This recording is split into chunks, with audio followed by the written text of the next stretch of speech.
Bible ఉన్నవాళ్ళు Bible తెరవండి. ఆదికాండం 4వ అధ్యాయం 1 నుండి 5 వచనాలు చదువుదాం. ఆదాము తన భార్య అయిన హవ్వను కూడినప్పుడు ఆమె గర్భవతి అయి కయ్యూనును కని యెహోవా దయ వలన నేను ఒక మనుషుణ్ణి సంపాదించుకున్నాను అనెను. తరువాత ఆమె మరలా గర్భవతి అయ్యి ఒక కుమారుణ్ణి కనెను. ఆయన పేరు ఏబేలు. ఏబేలు గొర్రెల కాపరి, కయ్యూను వ్యవసాయం చేసేవాడు. కొద్ది కాలము జరిగిన తరువాత కయ్యూను తన పొలము పంటలో కొంత యెహోవాకు అర్పణగా తెచ్చెను. ఏబేలు కూడా తన మందలో తొలుచూలు పుట్టిన వాటిలో కొలిపిన వాటిని కొన్ని తెచ్చెను. యెహోవా ఏబేలును అతని అర్పణను లక్ష్య పెట్టెను. కయ్యూనును అతని అర్పణను దేవుడు లక్ష్య పెట్టలేదు. చాలు. ఈ చదవబడిన వాక్య భాగంలో మన ఆది పితరులైన హవ్వ ఆదాము గారికి దేవుడు ప్రేమించి ఇచ్చిన ఆ ఇద్దరు కుమారులు, ప్రథమ సంతానం కయ్యూను, తర్వాత ఏబేలుని ఇవ్వటం జరిగింది. అయితే ఏబేలు గొర్రెల కాపరిగా ఉన్నాడని, కయ్యూను వ్యవసాయం చేసేవాడుగా ఉన్నాడని ఎవరి పనుల్లో వారు నిమగ్నమైపోయి వారు ముందుకు సాగుతున్న రోజులవి.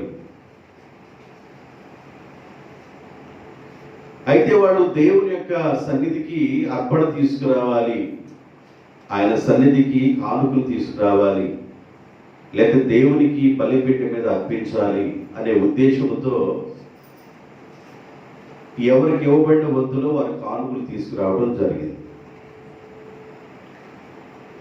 ఇక్కడ ఏబేలు యొక్క అర్పణను దేవుడు అంగీకరించినట్లుగాను, కయ్యూని యొక్క అర్పణ దేవుడు అంగీకరించలేదు అన్నట్లుగా మనకు కనబడుతుంది. కయ్యూని వ్యవసాయం చేస్తున్నాడండి. ఆ వ్యవసాయంలో పండిన పంటను తీసుకొస్తాడు. ఎందుకు దేవుడు అంగీకరించలేదు? ఒకవేళ దేవుడు, కొంతమంది అనుకున్నారు దేవుడు మాంసాహారి, ఆయన మాంసం అంటే చాలా ఇష్టమని కొంతమంది అనుకున్నారు, కుదిరి వాదనలు చేస్తూ అలాగనుకున్నారు. అందుకని దేవుడు ఏబేలు అంగీకరించాడని. అది కాదు. దేవుడు ఒకరి అర్పణ అంగీకరించి ఒకరి అర్పణని అంగీకరించలేదు అంటే రీజన్ ఏంది? కారణం ఏంది?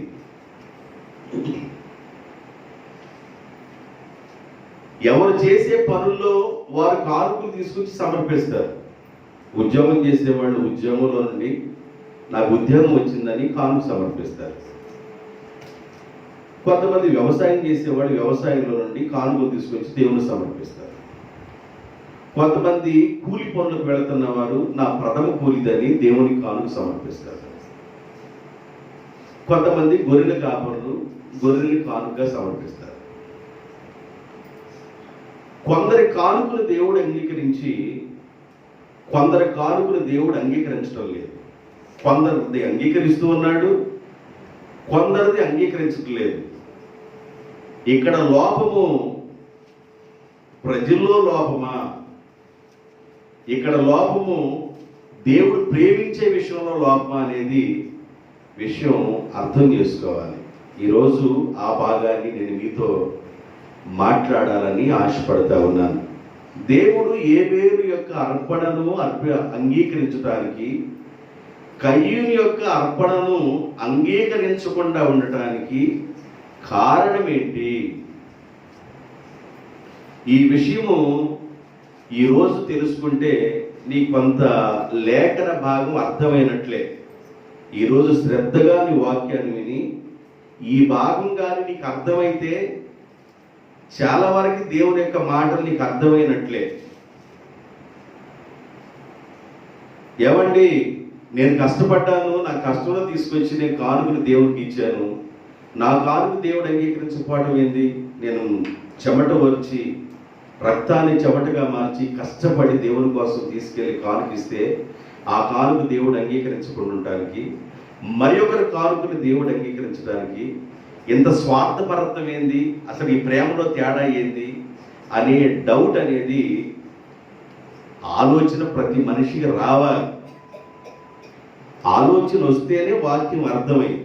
ఆలోచన రాకపోతే అదేందోలే, ఏబేలు అర్పణ అంగీకరించాడు, కయ్యూని అర్పణ అంగీకరించకపోవడానికి ఎందుకు అంగీకరించలేదులని మనం వదిలేస్తే ఆ విషయం మనకు అర్థం కావాలి, అందుపట్టదు.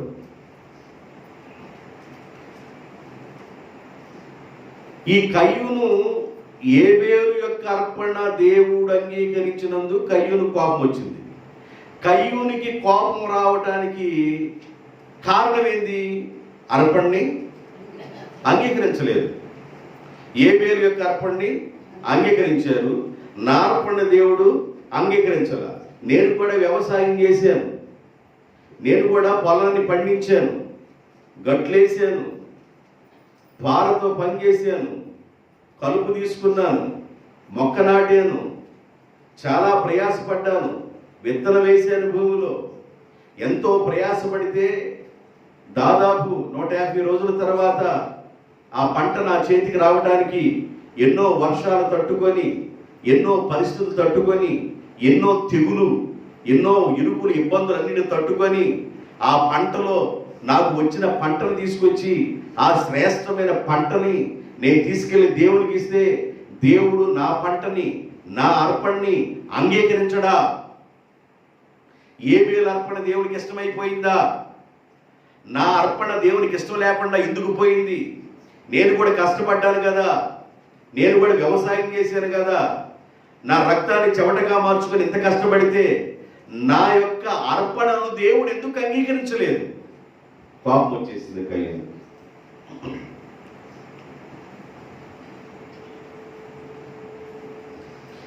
చాలా మంది దేవుని సన్నిధికి వచ్చి కానుకలు అర్పించి వెళుతున్నారు. మంచిది, దేవుడు నీ కానుకను అంగీకరిస్తున్నాడా లేదా? నీ అర్పణ అంగీకరిస్తున్నాడా లేదా? ఈరోజు నేను చెప్పే ఈ వాక్యం నీకు అర్థమైతే నీ కానుక ఎప్పుడు అంగీకరించబడిందో కూడా నీకు అర్థమైంది. ఈ విషయాన్ని మనం కొంచెం అర్థం చేసుకోవడానికి ప్రయత్నం చేద్దాం, కొంచెం మనసు పెడదాం, కొంచెం ఫ్రీ మైండ్తో వాక్యాన్ని వినడానికి ప్రయత్నం చేయండి. అంటే ఏబేలు ఎలాంటి మనసుతో తీసుకొచ్చి దేవునికి కానుకిచ్చాడు, కయ్యూను ఎలాంటి మనసుతో తీసుకొచ్చి కానుకిచ్చాడంటే కయ్యూను మంచి మనసుతోనే కానుకిచ్చాడు, ఏబేలు కూడా మంచి మనసుతోనే తీసుకొచ్చి కానుకిచ్చాడు. మనసులో ఇక్కడ తేడా ఏమి? మనసులు బాగానే ఉన్నాయి. అయితే కొంతమంది కానుకను అర్పించేటప్పుడు ఎలా అర్పిస్తారో పౌలు గారు కొరింథీ సంఘంతో చెప్పాడు. కొరింథీలకు రాసిన 2వ పత్రిక 9వ అధ్యాయం 7వ వచనం, సడుగు కొనకయు బలవంతముగా కాకయు ప్రతి వాడును తన హృదయములో నిశ్చయించుకొనిన ప్రకారము దేవునికి కానుకను ఇవ్వవలెను. ఎవరైతే ఉత్సాహముగా మనస్ఫూర్తిగా ఇచ్చువారిని దేవుడు ప్రేమించును. జాగ్రత్తగా వినండి, నా వైపు చూడండి. ఇప్పుడు కయ్యూని యొక్క అర్పణ దేవుడు అంగీకరించారు, ఏబేలు యొక్క అర్పణ దేవుడు అంగీకరించాడు, కయ్యూని యొక్క అర్పణ దేవుడు అంగీకరించలేదంటే ఇక్కడ ఈ వాక్యాన్ని బట్టి మనం ఏం అర్థం చేసుకోవాలంటే ఉత్సాహంగా ఒకవేళ కయ్యూని ఇవ్వలేదా? ఉత్సాహముగా ఇచ్చు వారిని దేవుడు ప్రేమించును. అంటే కయ్యూను ఉత్సాహంగా ఇవ్వలేదా? సడుగు కొనకయు బలవంతంగా కాకయు దేవునికి కానుకను సమర్పించాలి. ఒకవేళ కయ్యూను సనుక్కుంటా తీసుకొచ్చేమని కానుక ఇచ్చాడా? ఒకవేళ బాధపడతా తీసుకొచ్చేమని కానుక ఇచ్చాడా? ఉత్సాహంగా కానుకు ఒకవేళ ఇవ్వలేదా అంటే ఉత్సాహంగానే ఇచ్చాడు. సణుక్కోలేదు, గొణుక్కోలా, సనుక్కోకుండానే కానుక తీసుకొచ్చాడు. ఒక మనిషి దేవుడి కోసం కానుక తీసుకురావాలి అనుకున్నప్పుడు తన మనసులో ముందుగానే ఫిక్స్ అవుతారు. తన మనసులో ముందుగా ఫిక్స్ అయినప్పుడు ఆ ఫిక్స్ అయిన కానుకని దేవునికి తప్పనిసరిగా తీసుకొస్తారు. మనసులో ఫిక్స్ అయిన తర్వాత ఆ కానుకను తీసుకొచ్చి దేవునికి ఖచ్చితంగా సమర్పిస్తారు. ఎందుకంటే నీ మనసులో నువ్వు ఆల్రెడీ నిర్ణయించుకున్నావు కనుక ఈ కానుక నాది కాదు, ఈ కానుక దేవునికి సంబంధించింది, నేను ఖచ్చితంగా దేవునికి ఇవ్వాలని నీ మనసులో నువ్వు నిర్ణయించుకున్నావు కనుక ఖచ్చితంగా తీసుకొచ్చి దేవునికి సమర్పిస్తావు. ఇవ్వాలనుకున్నది ఖచ్చితంగా దేవునికి ఇచ్చేస్తావు. దేవుడు ఒకరి యొక్క కానుకని అంగీకరించడానికి మరి ఒకరి కానుకను అంగీకరించకుండా ఉండడానికి కారణమేంది? ఒకవేళ సొనుక్కుంటా గొనుక్కుంటా ఏమని ఇచ్చాడా? ఉత్సాహంగా ఇవ్వలేదా? మరి దేవుడు ఎందుకు కయ్యూని యొక్క అర్పణని దేవుడు అంగీకరించలేదు? ఎందుకు ప్రేమించలేదు? ఈరోజు ఈ సందర్భం మీకు అర్థమగునుగాక, ఈ సందర్భం మీకు అర్థమగునుగాక. ఒకసారి మార్కు సువార్తలకు వెళ్ళండి, 12వ అధ్యాయము. మార్కు సువార్త 12వ అధ్యాయము 41వ వచనం దగ్గర నుండి చదవచ్చు. యేసు ప్రభువు కానుక పెట్టి యొద్ద కూర్చొని ఉండి జన సమూహము ఆ కానుక పెట్టిలో డబ్బులు వేయట చూచుచుండెను.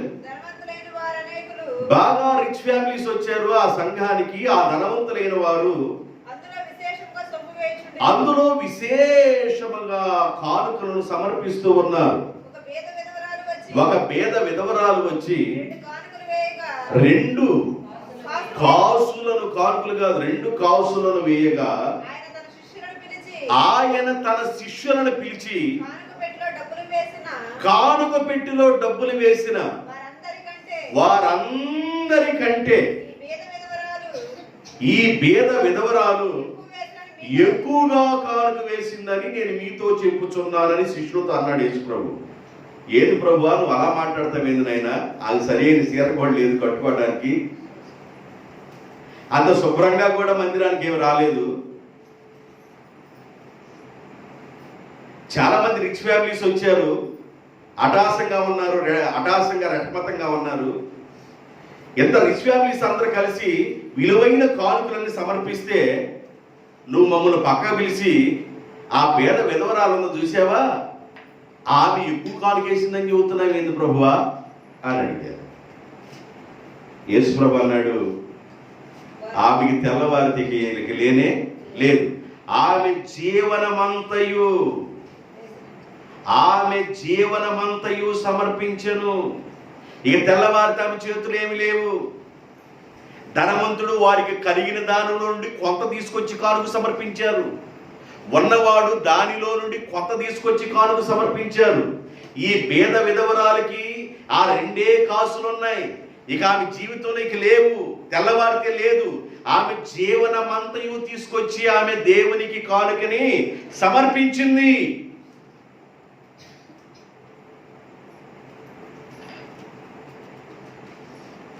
అంటే ఇక్కడ కయ్యూను ఏదో ఒక బస్తా తీసుకొచ్చాడని దేవుడు అంగీకరించలేదంటారా? 100 బస్తాలు పట్టిని, 100 బస్తాల్లో దేవుని కోసం 10 బస్తాలు తీసుకురాలేదని దేవుడు ఏమన్నా ఒకవేళ అంగీకరించలేదని అంటారా? 10 బస్తాలు తీసుకొచ్చాడు, 100కి 10 తీసుకొచ్చాడు, 220 బస్తాలు తీసుకొచ్చాడు. ఏబేలు కూడా అలాగే గొర్రెల్లో నుండి శ్రేష్టమైనవి, తొలుచూలివి, బలమైనవి దేవుని కోసం కానుకని తీసుకొచ్చాడు. గొర్రెలు ఈనుంటే ఆ ఈనుని గొర్రెల్లో ఒక 100 పిల్లలు పెడితే 10 పిల్లలు దేవుని కోసం కానుక తీసుకొచ్చారు. ఈయన కూడా అలాగే ధాన్యముల నుండి కానుక తీసుకొచ్చాడు తన పంటలో నుండి. కయీను యొక్క అర్పణను దేవుడు ఎందుకు అంగీకరించలేదు? ఇక్కడ చాలా మంది ధనవంతులు కానుకలు సమర్పించారు. దేవుని ఆలయంలో చాలా మంది ధనవంతులు చాలా విలువైన కానుకలు సమర్పించారు. ఒక పేద విధవరాలు యొక్క కానుకని దేవుడు అంగీకరించాడు. ఆ ధనవంతుడి యొక్క కానుకని దేవుడు అంగీకరించలా, పేద విధవరాలు యొక్క కానుకని అంగీకరించాడు. అంటే వాళ్ళ కానుకని అంగీకరించలేదనంటే వాళ్ళ కలిగిన దానిలో నుండి కొంత తీసుకొచ్చి సమర్పించారు. కానీ ఈ పేద విధవరాలు మాత్రం ఆమె కలిగిందంతయు ఆ 2 కాసులే, ఆ 2 కాసులు కూడా కానుకను వేసింది. ఆమె విలువైన కానుకని సమర్పించింది అన్నాడు యేసుప్రభు. ఈ 2 వచనాలను బట్టి మనకి ఏం అర్థం కావాలంటే, ఒకవేళ కయ్యూను సొనుక్కుంటానో గొనుక్కుంటానో ఉత్సాహముగా సమర్పించకుండా ఉన్నాడా? ఒకవేళ ఇవ్వవలసిన భాగాన్ని తీసుకురాకుండా ఏదో కొద్దిగా భాగమే తీసుకొచ్చాడా? ఆయన పంటలో బాగా పంట పండింది, వ్యవసాయం చేశాడు, కష్టపడ్డాడు. ఆ పంటలో ఇవ్వవలసినంత పంట దేవుడు తీసుకురాకుండా కొంత మినాయించుకొని ఇంటి దగ్గర పెట్టుకొని కొద్దిగా తీసుకొస్తే దేవుడు అంగీకరించలేదా? ఏమి జరిగిందంటారు? ఏమైంది?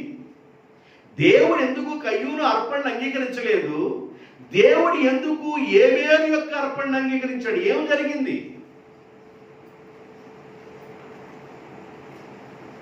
ఒక రీజన్ ఏంటంటే, ఉత్సాహముగా ఇచ్చువారిని దేవుడు ప్రేమించును, సడుగు కొరకయు గొనుగు కొనకుండా దేవునికి ఇవ్వాలి అనేది ఒక రీజన్. ఒకవేళ కయ్యూనులో అలాంటి రీజన్స్ ఏమైనా ఉన్నాయా? ఏబేలులో అలాంటి రీజన్స్ ఏమైనా లేవా?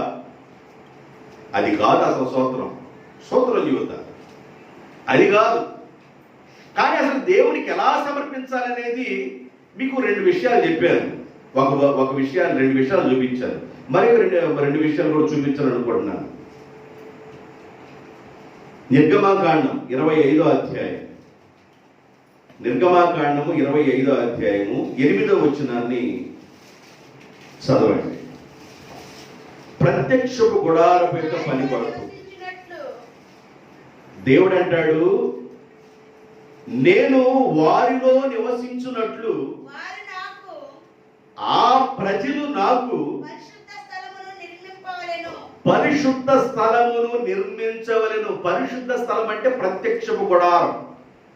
ప్రత్యక్షపు గుడారాన్ని సాక్ష్యపు గుడారం కూడా అంటారు. దాన్ని పరిశుద్ధ స్థలము అని అంటారు.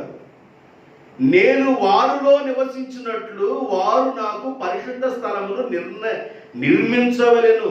1వ వచనం దగ్గర నుండి చదవండి. యెహోవా మోషేకు ఈ విధంగా చెప్పాను, నాకు ప్రతిష్టార్పణ తీసుకొని రండని ఇశ్రాయేలీయులతో చెప్పుము. వాడు ఎలాగ తీసుకురావాలి ప్రతిష్టార్పణను? ప్రత్యక్షపు గుడారము కట్టడం కొరకు, పరిశుద్ధ స్థలము ఏర్పాటు చేయడం కొరకు, సాక్ష్యపు గుడారము ఏర్పాటు చేయడం కొరకు వారు ఎలాగ తీసుకురావాలి దేవుని కొరకంటే మనఃపూర్వకంగా అర్పించు. ప్రతి మనుషుని యొద్ద మనఃపూర్వకంగా ఎవరైతే అర్పిస్తున్నారో అర్పించే ప్రతి మనిషి దగ్గర నుండి ఆ కానుకలను తీసుకొనవలెను. మీరు వారి యొద్ద తీసుకొనవలసిన అర్పణలు ఏవనగా బంగారు, వెండి, ఎత్తడి, నీల ధూమ్ర రక్త వర్ణములు, సన్నపు నార, మేక వెంట్రుకలు, ఎరుపు రంగు వేసిన పొట్టేళ్ల తోళ్లు, తుమ్మకర్రలు, ప్రదీపమునకు దీపం వెలిగించడానికి తైలమును, అభిషేక తైలమునకును, పరిమళ ద్రవ్యములు ధూపం వేయటానికి, సుగంధ సంభారములు, ఇవన్నీ అర్పణలు తీసుకొని రావాలని ఇశ్రాయేలుతో నువ్వు చెప్పాలి. మోషే, నువ్వు ఏం చెప్పాలంటే ఇశ్రాయేలుతో పరిశుద్ధ స్థలం ఒకటి ఏర్పాటు చేయాలి. ఆ పరిశుద్ధ స్థలములో ప్రత్యక్షపు గుడారము కట్టాలి. ప్రత్యక్షపు గుడారాన్ని సాక్ష్యపు గుడారం అని అంటారు. ఈ ప్రత్యక్షపు గుడారం కట్టడం కొరకు, ఆ పనుల కొరకు, ఆ దేవుని యొక్క పని జరగటం కొరకు మనస్ఫూర్తిగా అర్పణలు తీసుకురావాలి. ఏం తీసుకురావాలంట? మనస్ఫూర్తిగా కానుకలను తీసుకురావాలి. అవి ఏమేమి కానుకలు అంటే బంగారము, వెండి, ఇత్తడి, ఇక రకరకాల విషయాలు చెప్పారు. ఇలాంటి కానుకలను దేవుని కొరకు తీసుకురావాలి. అవి కూడా ఎలా తీసుకురావాలంటే మనపూర్వకంగా తీసుకురావాలి. బంగారం తీసుకురావాలా? చర్చికి బంగారం తీసుకురావాలా? పాస్టర్ గారికి మధ్య చిన్న మైండ్ దెబ్బతిందేమో, బంగారం బంగారం అంటున్నాడు. మోషే అన్నాడు, బంగారం మీరు ఐగుప్తు నుండి తెచ్చుకున్నారు. 400 సంవత్సరాలు బానిసలు ఉంటే ఐగుప్తుల యొక్క ఇనప బీరువాల్లో వెండి నగలను, బంగారపు నగలను, విలువైన వస్త్రాలని నా దేవుడే కదా మీకు ఇప్పించింది. మీ సంపాదనకు కారణం నా దేవుడే కదా. మీ ఆశీర్వాదానికి కారణం నా దేవుడే కదా. మీకు వెండి దొరికిందంటే నా దేవుడే కదా. మీకు బంగారం దొరికిందంటే నా దేవుడే కదా. విలువైన వస్త్రాలు దొరికినాయి అంటే నా దేవుడే కదా. కాబట్టి దేవుని యొక్క పని కొరకు మనఃపూర్వకంగా, మనస్ఫూర్తిగా అర్పణలు తీసుకొని రావలెను. ఎవరైతే మనస్ఫూర్తిగా తీసుకొస్తారో, మనఃపూర్వకంగా తీసుకొస్తారో వారి అర్పణలను నువ్వు తీసుకోవాలి. జాగ్రత్తగా వినండి. ఇప్పుడు కయ్యూను మనస్ఫూర్తిగా తీసుకురాలేదు అంటారా? దేవుని కొరకు అర్పణ, బలిపీఠం మీదకి అర్పణ కయ్యూను మనస్ఫూర్తిగా తీసుకురాలేదంటారా? ఏబేలు మనస్ఫూర్తిగా తీసుకొచ్చాడంటారా? అందుకే దేవుడు ఏబేలు అర్పణ అంగీకరించాడా? అందుకే దేవుడు కయ్యూను అర్పణ అంగీకరించలేదా? ఒక రీజన్ ఏంటంటే సడుకోకుండా, బలవంతంగా కాకుండా, ఉత్సాహంగా ఇచ్చేవారిని దేవుడు ప్రేమించును. ఆ రీజన్లో కయ్యూను లేడా? ఒకవేళ మనపూర్వకంగా అర్పించలేదా? ఆ రీజన్లో కయ్యూను లేడా? ఈ 2 రీజన్లో ఏబేలు ఉన్నాడా? అందుకే దేవుడు ఏబేలు అర్పణ అంగీకరించాడా? కాదు. మరి ఏంది? ఏదో చెబుతా. ఈ 2 రీజన్స్ కావు. మరి ఏ రీజన్ బట్టి దేవుడు ఏబేలు అర్పణ అంగీకరించాడు, కయ్యూను యొక్క అర్పణ అంగీకరించలేదో ఆ రీజన్ గాని నీకు అర్థమైతే ఈ రోజున నువ్వు దీవించబడతావు. చర్చికి వచ్చి కొన్ని సంవత్సరాల నుండి దేవునికి కానుకలు అర్పిస్తూ ఉన్నావు, మొక్కుబడి కానుకలు అర్పిస్తున్నావు, దశమ భాగాన్ని అర్పిస్తున్నావు, ప్రథమ కూలి అర్పిస్తున్నారు, ప్రథమ పంటని అర్పిస్తూ ఉన్నారు.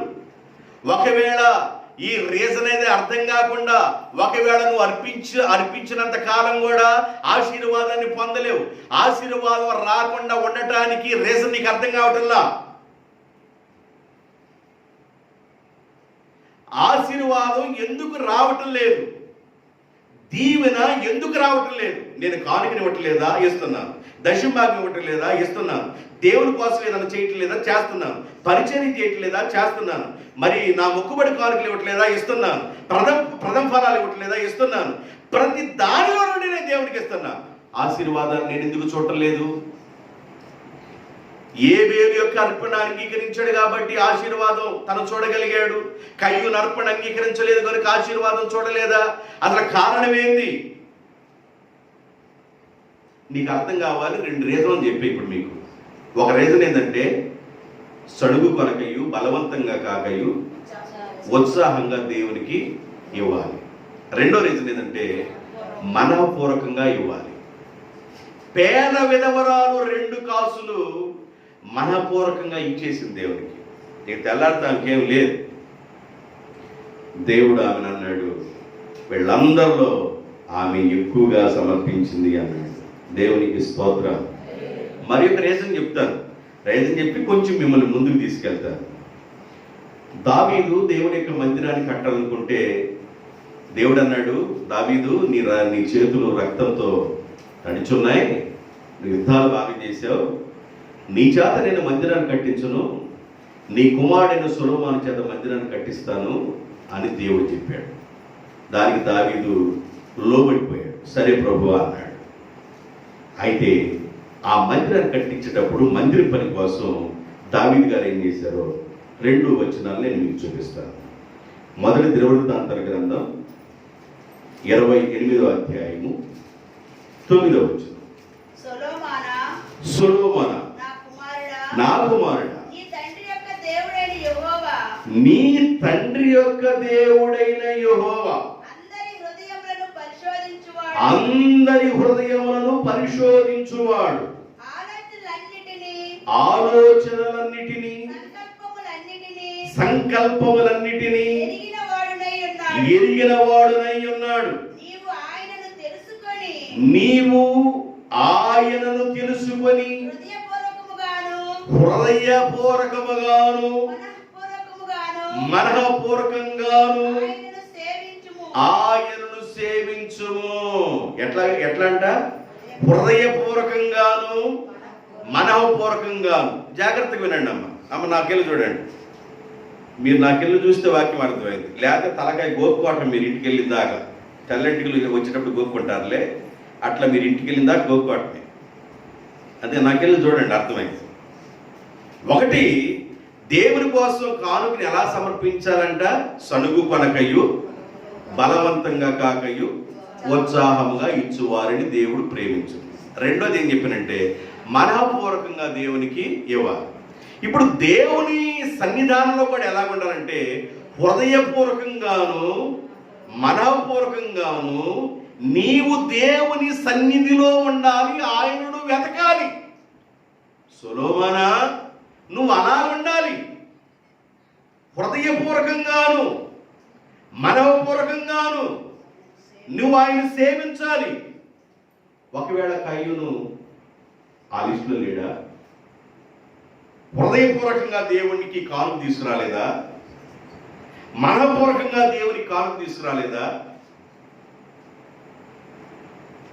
ఎర్రటి ఎండలో ఎండాకాలం వేళ 2-3 సార్లు దుక్కు దున్ని కలుపు మొత్తం లేకుండా చేసుకొని విత్తనాలు పోసి గట్లు వేసుకొని విత్తనాలు పోసిన నారును పీకి ఎలిగిలిని పడ్డాయో బుట్టలు పెట్టి ఆ బుట్టలన్నీ నేరేసి ఒక్కొక్క ఎలికి 20 రూపాయలు ఇచ్చి మిగిలిన నారేమో నాటేసుకొని ఆ వేసుకున్న నాటులను ఏమన్నా ఆ గడ్డి కొక్కులో పంది కొక్కులో పడి కొట్టుకొని తిన్నదన్న తిని మిగిలిన పంటలో ఉన్నది మరి ఇంటికి తీసుకురావడానికి కలుపు తీసుకొని పాయిలు తీసుకొని ఎన్నో మందులు వేసుకొని కోత కోసుకొని కట్టెలు తీసుకొని ఇవన్నీ పనులు చేసి నెత్తి మీద బస్తా ఒకటి పెట్టుకొని మోసుకొని దేవుని సన్నిధికి వస్తే కయ్యూను అర్పణ నేను ఎటువంటిది మీకు? ఎవరన్నా మీరు అట్లాగే మందిరాన్ని తీసుకొచ్చారనుకో, నాకు అంత ఇష్టం లేదు మీకు అని అన్నాను అనుకో, ఎట్టుండిద్ది? ఏంది అర్థమవుతుందా? అర్థమవుతుందా? ఎట్టకుండిద్ది? అసలు ఎటువంటి దేవారు ఎంత బాధేసిద్దంటే మనసులో అంత బాధేసిద్ది. నేనెంతో కష్టపడి పంటను తీసుకొచ్చి దేవుని మందిరం నడిపిస్తే నా కానుక ఇష్టం లేదంట, పలానోడు కానుకంట ఇష్టం అంట అంటే ఇక తెల్లారి నీ పరిస్థితి ఎలా ఉంటుంది? నీ పరిస్థితి ఎలా ఉంటుంది యువత? నేను యువత పౌలు గారు మా కానుకను అంగీకరించట్లేదు, పౌలు గారికి నాకు టీ రోజు ఆడగాతో ఇంకొక మందిరం ఆ మందిరం కాదు ఇంకో మందిరం, టీ నా కానుకంట వద్దంట. మరి ఒకవేళ దేవునికి టీ అన్నాడు అనుకో కయ్యూను, ఎక్కడికి వెళ్తాడు?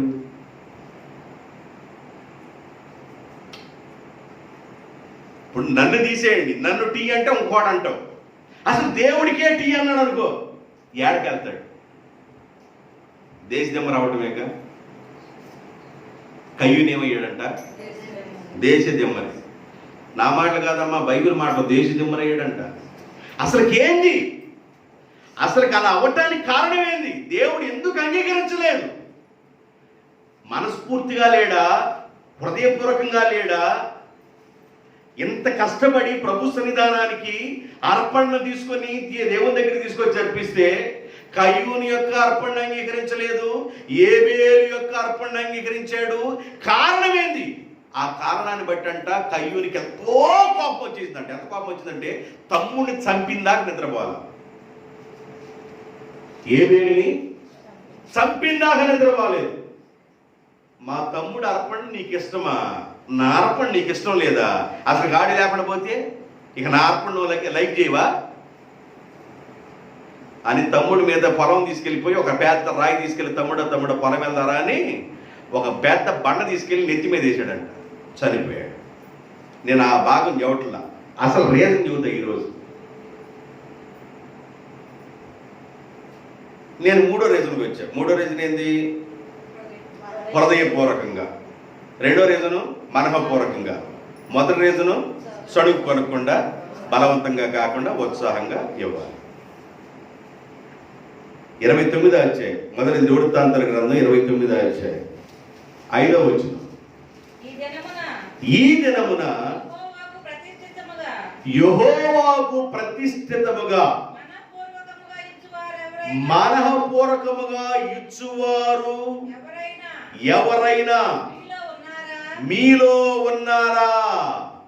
దేవుని పని కొరకు మనస్ఫూర్తిగా ఇచ్చేవాళ్ళు మీలో ఎవరైనా ఉన్నారా?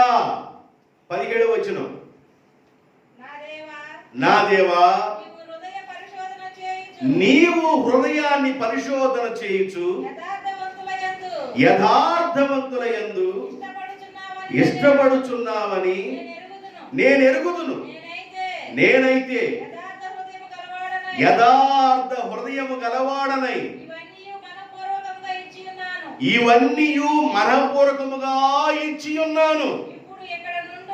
ఇప్పుడు ఎక్కడ నుండు నీ జనులను నీకు మనఃపూర్వకంగా ఇచ్చుట సూచి సంతోషించుచున్నాను. అబ్రహాము, ఇస్సాకు, ఇజ్రాయేలు అను మా పితరుల దేవా యెహోవా,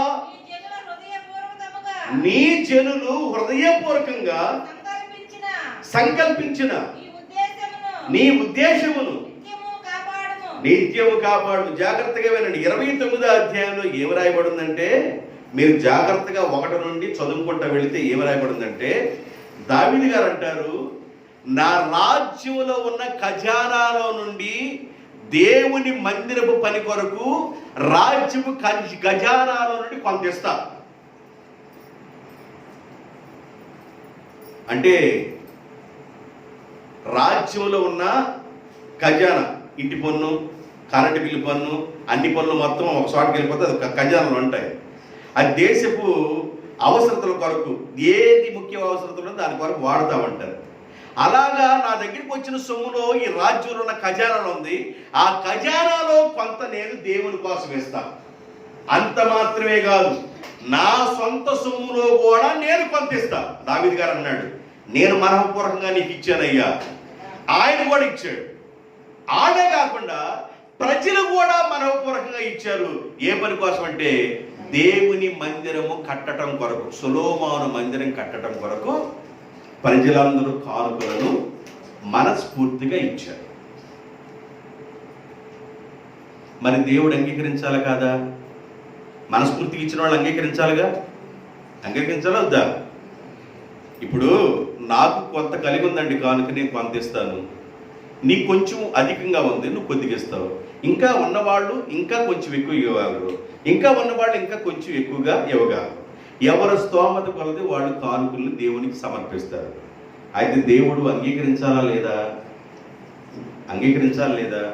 కిరణం గారు, అంగీకరించాలి కదా. నీకున్న ఓపికలో నువ్వు దేవునికి తీసుకొస్తావు కొంత, నీవిచ్చిన కానుకను దేవుడు అంగీకరించాలి. ఉన్నవాళ్ళు కొంత తీసుకొస్తారు, ఆ కానుకను దేవుడు అంగీకరించాలి. కానీ ఇక్కడ కయ్యోను యొక్క అర్పణను దేవుడు ఎందుకు అంగీకరించలేదు? అది ప్రశ్న. ఏబేలు యొక్క అర్పణను దేవుడు ఎందుకు అంగీకరించాడు? అది ఇప్పుడు దాన్ని చెప్పడం కోసం నేను 3 విషయాలు చెప్పాను. అంటే వచనాలు చదివించిన 3 రీజన్లు చెప్పాను. ఒక రీజన్ ఏంటంటే, దేవుని యొక్క ఆలయము కట్టబడటం కోసం రాజ్యపు ఖజానాల నుండి కొంత సొమ్మును, దావీదు గారు సొంత సొమ్ము కొంత, ప్రజల మనస్ఫూర్తిగా ఇచ్చిన సొమ్ము కొంత దేవుని యొక్క పని కోసం వాడారు. బంగారం ఇచ్చిన వాళ్ళు ఇచ్చారు, విలువైన సంపదలు ఇచ్చిన వాళ్ళు ఇచ్చారు. ప్రత్యక్షపు గుడార పని కోసం కూడా కొంతమంది మనస్ఫూర్తిగా కానుకలు ఇచ్చారు. ప్రత్యక్షపు గుడారం అంటే డేరాల్లో వేసేది, డేరాలు గుడారాలు. దేవుని మందిరం, స్టాండర్డ్ మందిరం, సొలొమోను కట్టిన మందిరం. ఇప్పుడు ఆ మందిరం దగ్గరే ఇప్పుడు గొడవలన్నీ, ఈ మందిరం భాగంలోనే గొడవలని. ఇప్పుడు ఆ మందిరం భాగంలో మసీదు ఉంది కనుక దాన్ని తీసేసి ఆ మందిర భూభాగం మాకు సొలొమోను మా పితరుడు కట్టించిన భూభాగం, ఆ భూభాగాన్ని మాకు ఇవ్వండి, మేము దేవాలయం కట్టించుకుంటాం అంటారు యూదులు. ఆ భూభాగం మేమేమో అంటారు వాళ్ళు. కాబట్టి 3వ రీజన్ ఏంటంటే, సడుగుకోకుండా బలవంతంగా కాకుండా ఉత్సాహంగా ఇచ్చేవాళ్ళ దేవుడు ప్రేమిస్తున్న 3 రీజన్లు చెప్పారు. ఈ 3 రీజన్లో మనస్ఫూర్తిగా అర్పణ తీసుకురాలేదా కయ్యను? ఉత్సాహంగా తీసుకురాలేదా? ఎవరు సొనుక్కుంటా తీసుకొచ్చాడా? ఎవరు మనసులో వేదన పడతా తీసుకొచ్చాడా? ఎందుకంటే మనసు నెరిగిన దేవుడు కదా. ఇవన్నీ ఒకవేళ పరీక్షించి కయ్యూను అర్పణ నేను లెక్క చేయలేదు, ఏబేలు అర్పణ నేను లెక్క చేశాను, నేను ఏబేలు ఇష్టపడుతున్నాను, కయ్యూని ఇష్టపడలేదు అన్నాడు. ఏబేలు యొక్క అర్పణను అంగీకరించడానికి గల కారణంలో ఒక రీజన్ చెప్తాను, జాగ్రత్తగా వినండి. ఏబేలు ఏం తీసుకొచ్చాడంటండి, తన తొలుచూలు మందలో ఉన్న తొలుచూలు పిల్లల్లో క్రొవ్విన వాటిని దేవునికి అర్పణగా తీసుకొచ్చాడు. క్రొవ్విన వాటిని అర్పణగా తీసుకొచ్చాడు. హెబ్రీయులకు రాసిన పత్రిక 11వ అధ్యాయం 4వ వచనం. జాగ్రత్తగా వినండి. విశ్వాసమును బట్టి ఏబేలు కయ్యూని కంటే శ్రేష్టమైన బలి. ఈ జాగ్రత్త గుర్తుపెట్టుకోవాలి మాట, 3 సార్లు పలికాను. కయ్యూని కంటే ఏబేలు శ్రేష్టమైన బలి. ఇందాక అర్పణ అన్న, ఇప్పుడు ఇక్కడేమో ఏం రాయబడిందంటే హెబ్రీ రాసిన పత్రికలో శ్రేష్టమైన బలిని అర్పించను. దేవుడు ఏబేలు యొక్క అర్పణ గురించి సాక్ష్యం ఇచ్చినప్పుడు అతడు ఆ విశ్వాసమును బట్టి, ఆగాలి మీరు ఇక్కడ జాగ్రత్త వినండి, మళ్ళీ చెబుతా. అతడు ఆ విశ్వాసమును బట్టి. ఏ విశ్వాసం? నాకెళ్ళి చూడండి, అందరూ చూడండి. భూమి మీద అప్పుడు ఎవరున్నారు? తొలి మానవుడు ఎవరు? ఆదాము పక్కటెముకలో నుండి ఎముక తీసి అవ్వగా చేయబడింది. తొలి ఆ మానవుడు ఆదాము, అంటే మన పితరుడు, ఆది పితరుడు ఆదాము అవ్వగారు. వాళ్ళకు పుట్టిన ప్రథమ బిడ్డ ఎవరు? కయ్యూను. రెండో వాళ్ళు ఎవరు? ఏబేలు. ఇక్కడ ఏం రాయబడిందంటే ఆ విశ్వాసమును బట్టి. ఏ విశ్వాసమును బట్టి? ఇది నీకు అర్థమైతే వాక్యం అర్థమైనట్టే. ఆ విశ్వాసమును బట్టి. అసలు ఏబేలుకి విశ్వాసం ఏంది, కయ్యూనికి విశ్వాసం లేకపోవటం ఏంది? విశ్వాసం అనే పదం ఎక్కడ విన్నాడు, ఎవరి ద్వారా విన్నాడు? విశ్వాసమును బట్టి అతడు శ్రేష్టమైన బలిని అర్పించను. విశ్వాసం అనే పదం ఏబేల్లో ఎక్కడ రేజ్ అయింది? తల్లి కయ్యూనికి చెప్పింది, ఏబేలుకి చెప్పింది. దేని గురించి? దేవుడు గురించి చెప్పింది, విశ్వాసాన్ని గురించి చెప్పింది, యేసు ప్రభు గురించి చెప్పింది. ఆదామవ్వలకి యేసు ప్రభు గురించి విషయం అర్థమైపోయింది. జాగ్రత్త వినండి, తొందర ఏం పడబాకండి. బైబిల్ మొత్తం తిరగేసి 50 సార్లు చదవండి, అర్థం కాదు. చెప్పేది వినండి. ఆదాము అవ్వలు ఏదేను వనములో ఉండగా ఏ పనైతే చేయొద్దని దేవుడు అన్నాడో ఆ పని చేసింది తొందరపాడు. అవ్వగారు, అమ్మమ్మగారు ఏం చేసిందంటే ఈ పని చేసింది. ఏ పని చేసింది? ఏది తినొద్దన్నారో, ఏది చెయ్యొద్దంటామో, ఏడకి వెళ్ళొద్దంటామో, ఏది కెలకొద్దంటామో అదే కెలుకుతాం. ఎక్కడికి వెళ్ళొద్దంటామో అక్కడికే వెళతాం. ఏది మాట్లాడొద్దంటామో అదే మాట్లాడతాం. ఏది నీకు డేంజర్ అని చెబుతామో ఆ డేంజర్లోనికి వెళతావు. ఎన్నిసార్లు చెప్తాడు దేవుడు నీకు? ఎన్నిసార్లు మాట్లాడతాడు దేవుడు నీతో? ఏది వద్దన్నారో అదే పని చేయటం ప్రారంభించి తన భర్త కూడా తీసుకెళ్లి పెట్టింది. ఆదామా, ఏ పని చేసావంటే నువ్వు ఇచ్చిన అవ్వేగా ఈ పని చేసింది, ఆమెను బట్టి నేను ఇది తిన్నాను. వినండి, మిమ్మల్ని బట్టి ఏమైపోయిందంటే భూమి ఏమైపోయింది? శపించబడింది. మిమ్మల్ని మోసం చేసింది ఎవరు? సర్పం. కాబట్టి అది పొట్టతో పాగుతూ జీవితకాలం అంతా మొన్ను మేస్తా తిరిగిద్ది. ఏది? పాము. పాముకు ఒక శాపం వచ్చింది. అది పొట్టతో పాగుతూ మన్ను తిని బతుకుద్ది. మీరు జీవితాంతం మీ రక్తమును చెమటగా మార్చి అలాగా భూమిని సేద్యం చేసి బ్రతుకుతారు అని చెప్పి దేవుడు ఏదేను తోటలో ఉండగానే యేసు ప్రభు గురించి చెప్పాడు.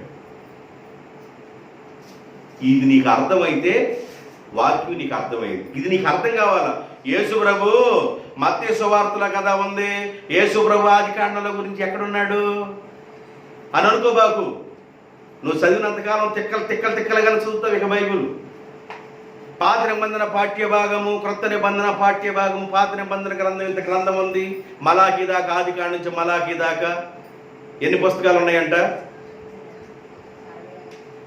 66. మొత్తం రూపబాకండి. నేను పాత నిబంధన ఎన్ని పుస్తకాలు ఉన్నాయి అంటున్నాను. పాత నిబంధన ఎన్ని పుస్తకాలు ఉన్నాయి?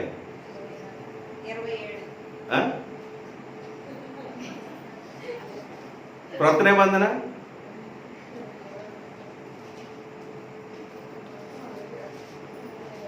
నేను చెప్పే లోపే అసలు ఆది కాండ నుంచి లెక్కేసిన. ఆది కాండ లెక్కేయండి, అసలు లెక్కేయండి. పాత నిబంధన ఎన్ని పుస్తకాలు ఉన్నాయి లెక్కేయండి. ఏంటి? 39. ఆడ ముందని రాసుకోవద్దు. అసలు మొట్టమొదటి పేపర్ మీద అన్న ఇది 39, 27 అని. సరే, ఈ 39 పుస్తకాల్లో ఆది కాండం నుండి మలాఖీ వరకు 39 పుస్తకాల్లో యేసు ప్రభు అనే మాట ఎక్కడుంది? మత్తయి సువార్త స్టార్టింగ్ దగ్గర నుండి తర్వాత యేసు ప్రభు అనే మాట మనకు కనబడుతుంది కదా. ఏదేను తోటలో ఉండగానే యేసు ప్రభు గురించి ఎలాగా అర్థమవుతుంది? ఆదాముకి అవ్వకి అని అంటే తండ్రి అని దేవుడు అంట స్వరము ద్వారా మాట్లాడాడంట. 3వ అధ్యాయం. అప్పుడు 3వ అధ్యాయంలో ఏదైనా తోటలోనే ఉండాలి. మన అమ్మమ్మ గారు అయ్యా ఏదైనా తోటలోనే ఉండాలి. దేవుడు 3వ అధ్యాయము 15వ వచనంలో ఒక మాట మాట్లాడుతున్నాడు. మరియు ఇదిగో జాగ్రత్త విను ఓ సర్పమా, మరియు నీకును స్త్రీకిని. ఓ సర్పమా, నీ సంతానమునకును స్త్రీ సంతానమునకును వైరము కలుగజేసేదను. అది నిన్ను తల మీద కొట్టును. అది నిన్ను తల మీద కొట్టును. అది అనే దగ్గర పుట్టుకోళ్ళు అన్నాడు.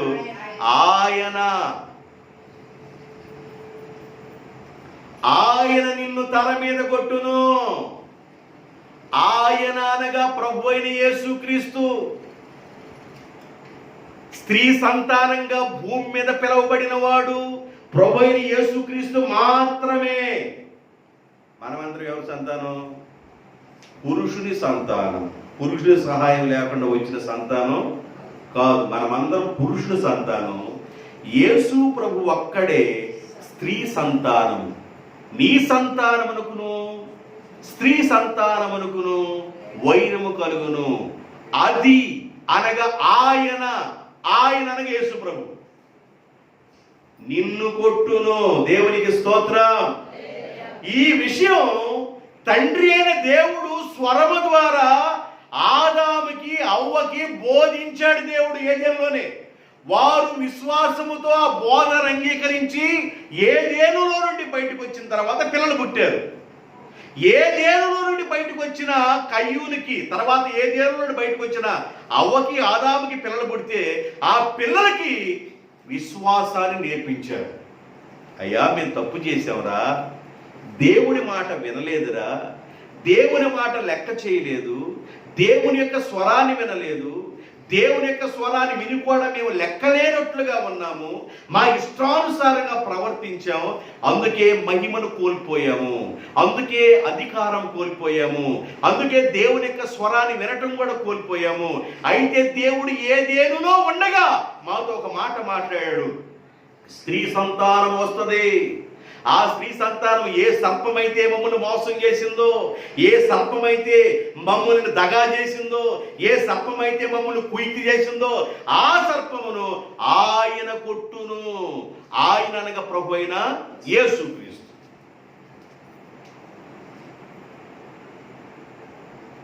ప్రభు అయిన యేసుక్రీస్తు గురించి అవ్వమ్మ బయటకు వచ్చిన తర్వాత బోధ చేసింది కయ్యూనికి ఏబేలుకి. బోధని ఇద్దరు విన్నారు కానీ ఒకళ్ళ మాత్రము విశ్వాసంగా ఉన్నారు. దేవునికి స్తోత్రం. స్కూల్కి వెళ్తే 100 మంది పిల్లలు ఉంటే 100 మంది పిల్లలకి ఒకే టీచరు ఒక లెసన్ చెప్తాడు. ఆ 100 మంది పిల్లలకు ఒక టీచరే లెసన్ చెప్తాడు. ఆయన టీచింగ్లో ఆయన ఒకవేళ సోషల్ సబ్జెక్ట్ అనుకోండి, ఆ సబ్జెక్ట్లో 100కి 99 వచ్చిన వాళ్ళు ఉంటారు, 100కి 3 మార్కులు వచ్చిన వాళ్ళు ఉంటారు. టీచింగ్లో తేడా లేకపోతే పిల్లల్లో తేడా? చెప్పండి. ఇప్పుడు తేడా ఎక్కడిది? పిల్లల్లోనే. ఇంతవరకు లైన్లోకి వచ్చాం, పిల్లల్లోనే తేడా. ఇప్పుడు కయ్యూను ఏబేలు ఇద్దరిలో తేడా. ఏంటి తేడా? ఒకరికి ఏమన్నా విశ్వాసం ఉంది, కయ్యూనికి ఏమి లేదు. Very good. విశ్వాసమును బట్టి ఏబేలు కయ్యూను కంటే శ్రేష్టమైన బలిని అర్పించెను. బలి.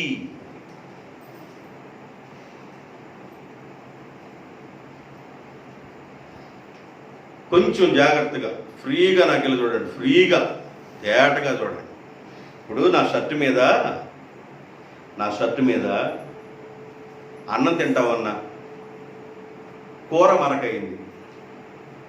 ఈ కూర మరక పోవటం కోసం చాలా కష్టపడతారు ఇంట్లో. ఆ మరకను పోగొట్టడం కోసం నిమ్మకాయ వేసో లేకపోతే సర్ఫ్ వేసో సబ్బు వేసో ఆ నిమ్మకాయ పోగొట్టడానికి ప్రయత్నం చేస్తారు. ఒకవేళ అలాగ పోకపోతే ఇంకొక ఏదో ఒక రసాయనిక పదార్థం వేసి అది పోగొడతారు. మరక పోగొట్టడానికి ఏదో ప్రయత్నం చేస్తారు. టీ తాగుతున్నాం, టీ మరక పడ్డాయి, ఆ మరక పోగొట్టడానికి ఏదో ప్రయత్నం చేస్తాం. రకరకాల మరకలు రకరకాల వాటి నుండి పోతాయి, కానీ పాపపు మరక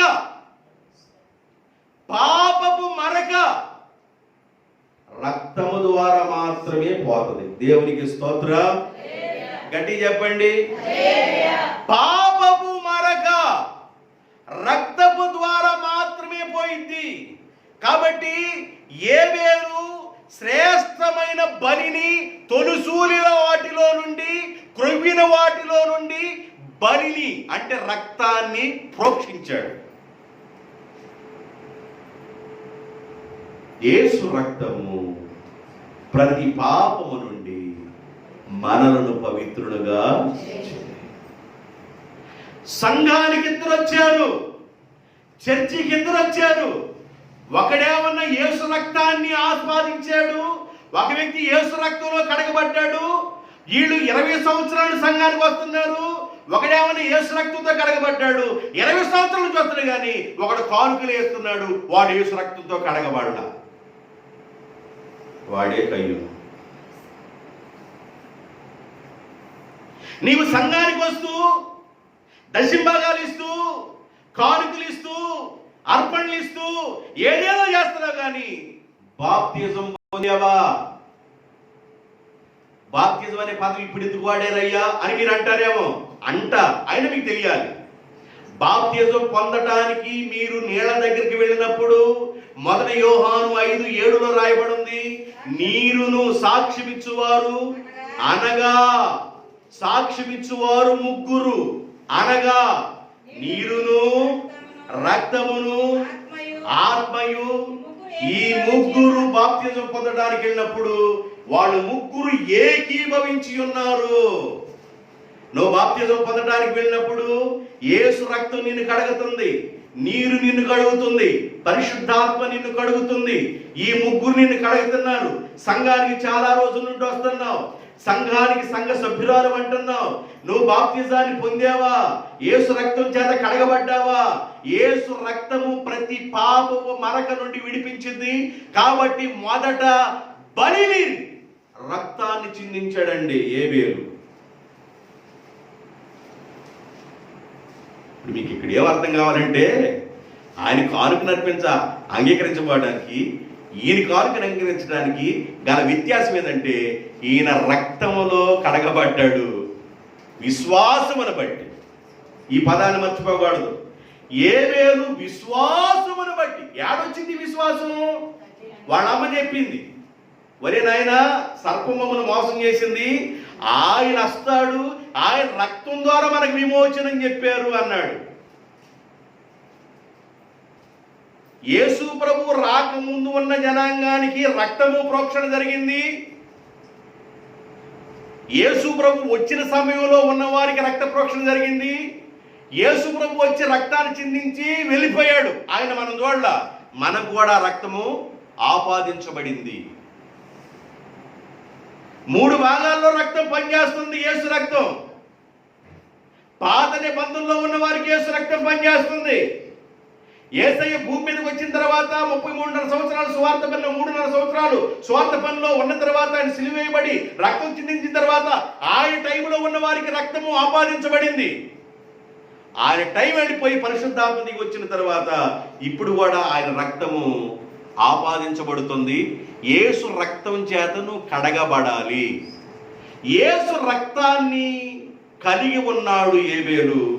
వస్తూ ఉన్నాడు గాని సంఘానికి కానుకలు ఇస్తూ ఉన్నాడు గాని యేసు రక్తం చేత మరకల్ని కడుక్కోవాలా కయ్యూను. అందుకు అంగీకరించాల.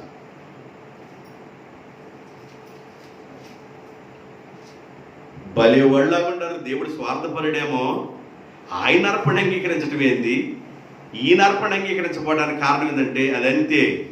రేపు ప్రభు కడబోరతో వచ్చినప్పుడు, ఆయన మేఘాల మీద వచ్చినప్పుడు ఎవరైతే యేసు ప్రభు రక్షకుడని నమ్మి బాప్తిజం పొందుతారో, బాప్తిజం పొంది సంఘ కార్యక్రమాల్లో ఉండి ప్రార్థనలోను, సహవాసంలోను, రొట్టె విరుచడంలోను, మరి సమాజంగా కూడటంలోను ఎవరైతే ఎడతెగక ఉంటారో, దేవుని సన్నిధానంలో నమ్మకం గడుపుతారో, రేపు కడబోర శబ్దం వినపడిన వెంటనే యేసు రక్తం చేత కడగబడిన వ్యక్తులను దేవుడు ఆయనతో కూడా వెంట పెట్టుకొని వెళతాడు. దేవునికి స్తోత్రం. యేసు రక్తం ఆపాదించబడింది. ఏబేలు విశ్వాసమును బట్టి శ్రేష్టమైన బలిని అర్పించాడు. తొలుసూలులో నుండి క్రొవ్విన వాటిలో నుండి బలిని అర్పించాడు. అవి ఎలా ఉండాలో చూద్దాం. జాగ్రత్త వినండి. ఇంకా నేను కొద్ది నిమిషాలు చూద్దాం, ఎందుకంటే ఈ టాపిక్ మళ్ళీ చెప్పుకోం. అందుకని నీకు అర్థం కావాలి, మొత్తం అర్థం కావాలి. ఒకవేళ ఇప్పుడు అర్థం కాకపోతే మళ్ళీ లైవ్లో చూస్తుండండి, అర్థమైంది. కానీ జాగ్రత్తగా వినండి. దేవునికి అర్పించే అర్పణ ఎలాంటిది అర్పించాలి? ఎలాంటిది అర్పించాలి? శ్రేష్టమైనవి, మంచివి దేవునికి అర్పించాలి. లేవికాండం 22వ అధ్యాయం 19, 20, 21, 22, 19 నుండి 22 వరకు చదవండి. వాడు అంగీకరించబడినట్లు గోవులలో నుండి అయినను గొర్రె మేకలలో నుండి అయినను దోషము లేని జాగ్రత్త వినండి, ఎలాంటి దాన్ని అర్పించాలంట? దోషము లేని మగదానిని దేవునికి అర్పించాల. గొర్రె మేకల్లోనైనను గోవులలోనైనను ఎలాంటి దాన్ని అర్పించాలంట దేవునికి? దోషము లేని దానిని. బాగా నాలుగు కోరుతుంది అనుకో, మనిషిని చూసినప్పుడల్లా నాలుగు కోరుతుంది అనుకో, ఏదా ఏమే సన్నాసి దాని ఏమొచ్చింది నీకు? పొద్దాక నాలుగు బయట పెట్టాలా తిప్పుతావు కదా. అనగానే 10 రోజులు నడిచిన తర్వాత నాలుగు కోరటం ఆపకుండా 2వ సెక్షన్ ప్రారంభించింది అనుకో, కొమ్ము కొడుతుంది అనుకో. ఒకటేమన్నా నాలుగు కోరటం. ఈ 4 కోరలు 10 రోజులని తిట్టావు, సన్నాసిదానా ఏం 4 కోరత నా రకంగా కుడిచి పెడుతున్నాను, పచ్చి మేత వేస్తున్నాను, నా మెళ్ళ నిరిగిపోతాను, ఆ రకంగా నిన్ను మేపుతున్నాను, ఆ రకంగా నీకు పిండి పెడుతున్నాను, పిసుకుతున్నాను, అన్నీ చేస్తున్నాను, నీవేనా పిసుకుతుంటే కొద్దిగా ఎత్తున్నావు అని తిట్టుకొని 10 రోజులు తిట్టుకున్న తర్వాత 4 కోరే సెక్షన్లో 2వ సెక్షన్ కొమ్ము కొడతాం. పటా పటా కొడుతున్నారు కొమ్ము. ఎటువంటిది నీకు? దేవుని నామానికి స్తోత్రాలు, మీ అందరికి వందనాలు. నేను మొన్నే మొక్కుకున్నాను మా యొక్క గేదెని దేవునికి ఇచ్చేద్దామని. దేన్ని తప్పు తీసుకొచ్చి కొమ్ము కొట్టేదాన్ని, 4 కోరేదాన్ని. దేవుని సేవ కోసం అంట ఇవ్వాలనుకున్నాడు ఒక అబ్బాయిని.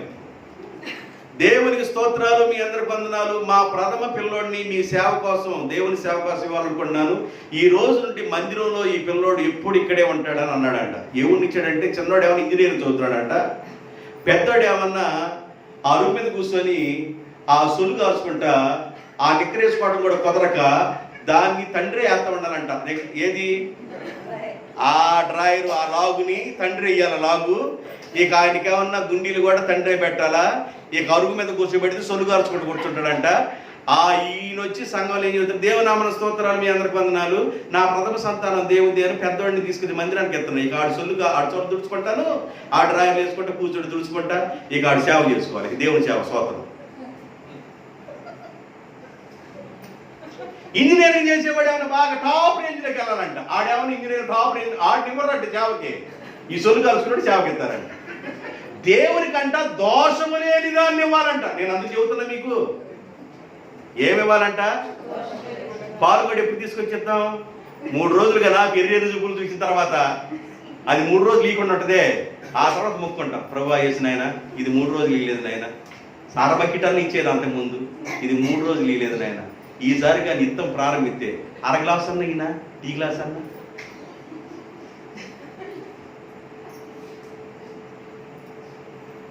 దేవునికి ఏది అర్పించాలంట చెప్పండి? గొర్రెల నుండి, మేకలలో నుండి, గోవులలో నుండి దోషము లేని దానిని దేవునికి అర్పించవలెను. దేనికి కళంకము ఉండునో, కళంకము ఉండునో దానిని అర్పించకూడదు. అది మీ పక్షముగా అంగీకరింపబడదు. ఒకడు మొక్కుబడి చెల్లించుటకే గాని, స్వేచ్ఛార్పణను అర్పించుటకే గాని, సమాధాన బలి రూపముగా గోవునైనను, గొర్రెనైనను, మేకనైనను యెహోవాకు తెచ్చినప్పుడు అది అంగీకరించబడినట్లు దోషము లేనిదై ఉండవలెను. దానిలో కలంకమేది ఉండకూడదు. అంటే దాని అర్థం చూద్దాడు ఇక్కడ.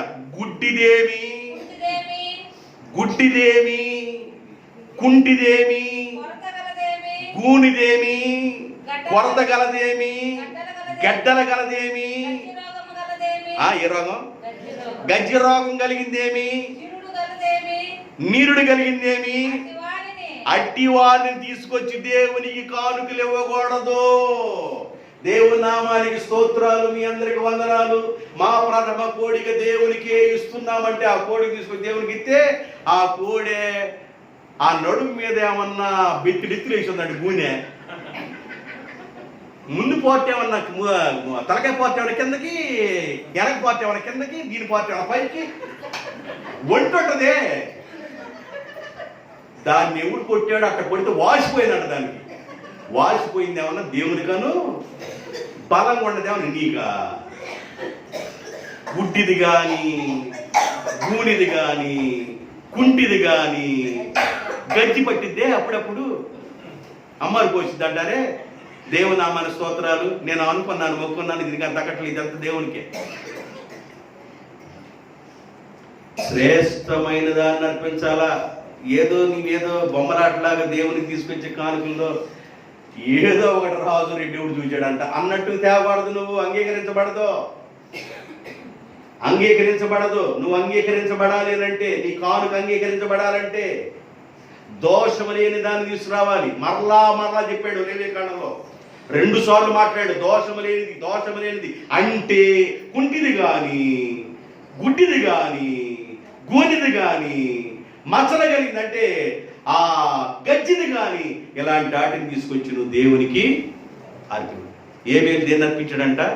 తొలుసూలి వాటిలో, పుట్టిన వాటిలో శ్రేష్టమైనది, క్రొవ్వినది అది తీసుకొచ్చి దేవుడికి ఇచ్చాడు. దేవునికి స్తోత్రం.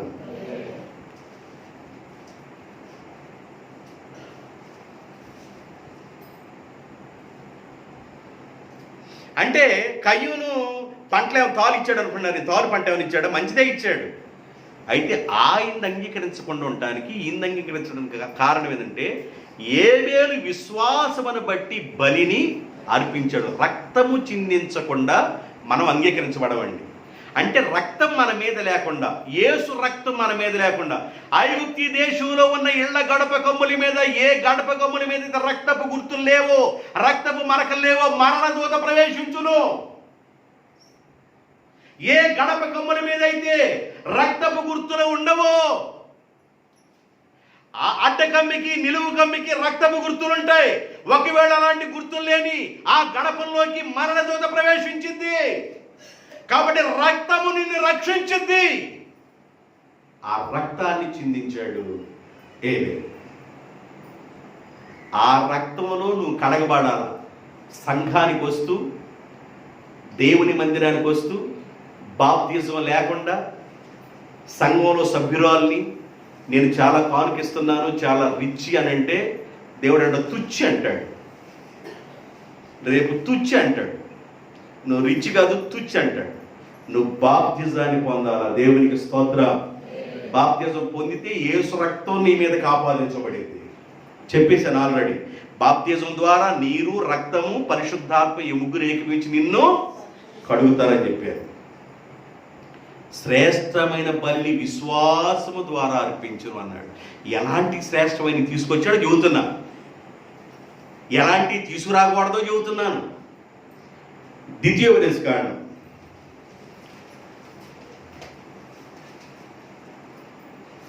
15:27.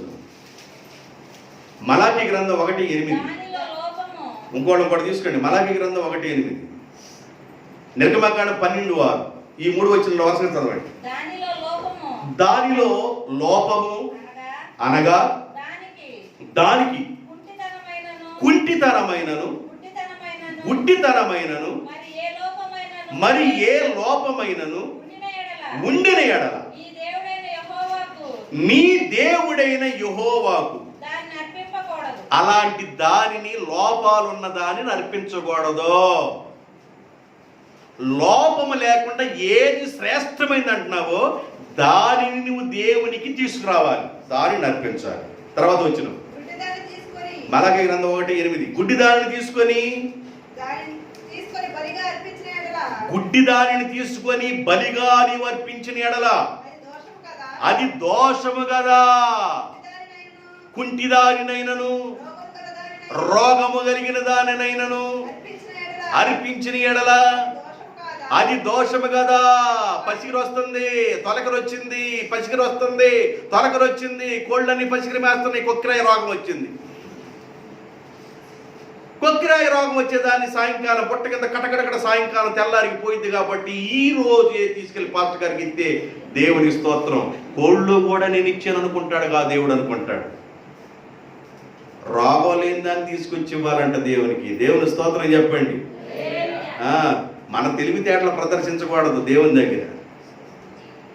రోగము లేని దాన్ని తీసుకురావాలి. గుడ్డితనమైన కుంటితనమైన గజ్జైన ఎలాంటి రోగము లేని వాటిని దేవునికి అర్పణగా అర్పించవలను కదా. నిర్గమకాండ 12:6 నిర్దోషమైన దోషము లేని ఏడాది మగపిల్లను తీసుకొనవలెను. గొర్రెలలో నుండైనను మేకలలో నుండైనను ఆ మగదానిని, దోషము లేని దానిని, నిర్దోషమైన దాన్ని తీసుకొని దేవునికి అర్పణగా తీసుకురావాలి. ఇలా చెప్పాలంటేనండి చాలా విషయాలు ఉన్నాయి. మీకు చదివించాలంటే చాలా విషయాలు చెప్పవచ్చు. కానీ కొంత మీకు ఆ మెసేజ్ మీకు కొంత పాఠంగా ఇస్తామన్నా ఇది సమకూర్చుకోండి. దోషము లేని దాన్ని దేవునికి తీసుకురావాలి. తీసుకొచ్చి ఏం చేయాలంటే బలిపీఠం మీద దాన్ని ఏం చేయాలి? అర్పించాలి. యేసు ప్రభు రాకముందు బలిపీఠం మీద గొర్రెలు అర్పించబడ్డాయి, కోడెలు అర్పించబడ్డాయి, కోడె దూడలు అర్పించబడ్డాయి, పావురళ్ళు అర్పించబడ్డాయి. యేసు ప్రభు 2021 సంవత్సరం క్రితం వచ్చారు. ఆయన వచ్చి సకల మానవాళి కోసం యేసు క్రీస్తు అందరికీ అంటే ప్రపంచం అంతటికి ఆయన ప్రభు గనుక, యేసుక్రీస్తు అన్ని భాషలు మాట్లాడే వారికి ప్రభు గనుక, ఆయన దేవుడు గనుక యేసుక్రీస్తు 2021 సంవత్సరాల క్రితం గొల్గొతా కొండ మీద ఆయన బలిగా మార్చబడ్డాడు. ఆయనే అర్పణైపోయాడు, ఆయనే అప్పగించుకున్నాడు. ఇప్పుడు యేసు రక్తము ద్వారా మనకేం కలుగుతుంది? విమోచన, విడుదల, రక్షణ, స్వస్థత కలుగుతుంది. దీనిని విశ్వాసము ద్వారా ఏబేలు అంగీకరించాడు. ఏబేలు విశ్వాసం ద్వారా అంగీకరించబడ్డాడు బలిని అర్పించి. కంక్లూజన్ ఏంటంటే ఏబేలు అర్పణ అంగీకరించబడటానికి, కయ్యూను అర్పణ అంగీకరించబడకుండా ఉండటానికి కారణం ఏంటంటే వీళ్ళిద్దరూ దేవుని దగ్గరికి వస్తారేమన్నారు కానీ ఒక వ్యక్తి యేసు రక్తాన్ని ఆస్వాదించాడు, ఒక వ్యక్తి యేసు రక్తాన్ని ఆస్వాదించరా. నువ్వెన్ని కానుకలను నీవు ఎంత విలువైన పని చెయ్యి, యేసు రక్తం చేత నువ్వు కడగబడకుండా ఉన్నంత కాలం ఇవన్నీ వేస్ట్ అని జ్ఞాపకం చేస్తున్నాను. కాబట్టి నమ్మి బాప్తిజం పొందువారు రక్షింపబడుదురు, నమ్మని వానికి శిక్ష విధించబడును. నమ్మిన వాని చేత ఈ సూచక్రియలు జరుగును. అంటే సింపుల్. అర్థమైతే సింపుల్గా ఉండింది. అర్థం కాకుండా చదువుకున్నంతకాలం అంగీకరించాడట్టగా ఏ పేరుది అంగీకరించాడా కైంది మనకు అర్థం కానప్పుడు తర్వాత పాఠంలోకి వెళ్దాం. అర్థం కాబట్టి ముద్ద చదువుకుంటే తర్వాత పాఠంలోకి వెళ్దాం. పేపర్ తిప్పేది సరిపోయా. ఎన్ని సంవత్సరాలు ఉన్నాయి పేపర్ తిప్పేది. ఈరోజు పరిశుద్ధాత్మ దేవుడు నీకు అర్థమయ్యేటట్లుగా బోధించినందుకు దేవునికి మహిమ చెల్లిద్దాం. దేవునికి మహిమ కలుగునుగాక, దేవునికి మహిమ కలుగునుగాక. మందిరానికి వస్తూ 7 సంవత్సరాలు అయింది. నువ్వు బాప్తిజం పొందకుండా నువ్వు ఎంతకాలం ఉండి నువ్వు దేవునికి విలువైన పని చేసి కానుకలు అర్పించిన నీవు అంగీకరించబడవు. నువ్వు ఎప్పుడు అంగీకరించబడతావంటే యేసు రక్తం ద్వారా నీ ప్రతి మరకను కడిగేసుకోవాలి, ప్రతి పాపాన్ని కడగాలి. మన షర్టు మీద పడిన ప్రతి మరకను పోగొట్టుకోవడానికి ఏదో ఒక దాన్ని వాడి మరకలు పోగొట్టుకుంటాం. పాపపు మరక పోగొట్టుకోవడానికి యేసు రక్తం ద్వారా మాత్రమే సాధ్యం కనుక నా పాపం నేను చేయట్లేదు కదండి. పాపం యేసుప్రభు తెలుసుకోముందు పాపం చేశాను, యేసుప్రభు తెలుసుకున్న తర్వాత పాపం ఏం చేయలేదంటే తెలుసుకోముందు చేసినా అసలు నువ్వు పాపం చేయకపోయినా, తెలుసుకోకముందైనా పాపం చేయకపోయినా తల్లి గర్భంలో నుంచే నువ్వు పాపంలో వచ్చావు. కాబట్టి నీకు జన్మ కర్మ జన్మ పాపం, చేసిన పాపం, ఇవన్నీ పావాలంటే యేసు రక్తం చేత నువ్వు కడగబడాలి, బాప్తిజం పొందాలి. వాయిదాలు వేయకూడదు, వాయిదాలు వేయకూడదు. దేవుని ఆత్మ నిన్ను ప్రేరేపిస్తున్న వెంటనే నీవు దేవుని కొరకు బాప్తిజం పొందుదువుగాక, మారు మనసు పొందుదువుగాక, రక్షణ పొందుదువుగాక. అప్పుడు మాత్రమే నువ్వు అంగీకరించబడతావు. ఇలాగా నీవు సంఘంలో నువ్వు అప్పుడు ఆ విధంగా చేర్చబడితే నీకు అది ఆశీర్వాదం. ఈ మాటలో ప్రభు మన వినికిడిలో దీవించునుగాక. తరల వంచండి, ప్రార్థన చేద్దాం. ప్రార్థన చేసుకుందాం. మమ్మల్ని మిక్కిలిగా ప్రేమించిన మా ప్రియ పరలోకపు తండ్రి, పరిశుద్ధమైన మా దేవ, మీ పరిశుద్ధమైన ఘనమైన పాదములకు స్తుతులు స్తోత్రాలు చెల్లిస్తున్నాం. సంఘంలో బాప్తిజాన్ని పొందకుండా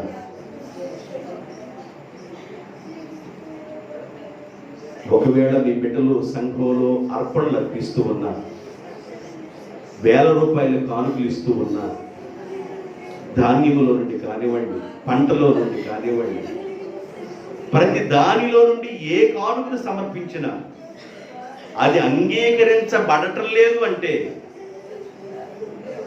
దానికి కారణం ఈరోజు మీ బిడ్డలకు అర్థమైంది అనుకుంటున్నాను. సంఘానికి వస్తూ మారు మనసు పొంది పాపాలు క్షమించబడడం కోసం, పాప క్షమాపణ కొరకు బాప్తిజం పొంది యేసు రక్తం చేత కడగబడి పరిశుద్ధాత్మను పొంది సంఘ సహవాసంలో ముందుకు సాగుతూ మీ బిడ్డలు నాయన ఆధ్యాత్మికంగా ఎదుగుతున్నా మీ బిడ్డలు అంగీకరించబడతారని, రేపు మీ కడభోర మోరిగిన వెంటనే నాయన సమాధుల్లో ఉన్న వారు మొదలు లెగుస్తారు. ఆ మీద సజీవులమై నిలిచిన మేము కూడా ప్రభు యొక్క ఆ స్వరమును విని ఆ కడబోర శబ్దానికి మేము కూడా ఆకాశ మండలంపై మీద మేము కూడా కొనిపోబడతామని విశ్వాసంతో ముందుకు కొనసాగే భాగ్యాన్ని దయచేయమని ప్రార్థన చేస్తున్నాం. చేరొచ్చిన ప్రతి బిడ్డను మీరు దీవించమని ప్రార్థన చేస్తున్నాం. మేము దేవుని కోసం ఎన్ని గొప్ప పనులు చేసినా బాప్తిజం అనుభవాలు లేకుండా ఉన్నంత కాలం మేము అంగీకరించబడము అనే విషయం మీరు మాతో మాట్లాడినందుకు స్తోత్రాలు తండ్రి. నీ బిడ్డలను దీవించి బలపరచమని, ఆశీర్వాదాలు నింపమని, కూడిన ప్రతి బిడ్డను దీవిస్తూ యేసు నామములో ప్రార్థన చేయించున్నాను తండ్రి. ఆమేన్.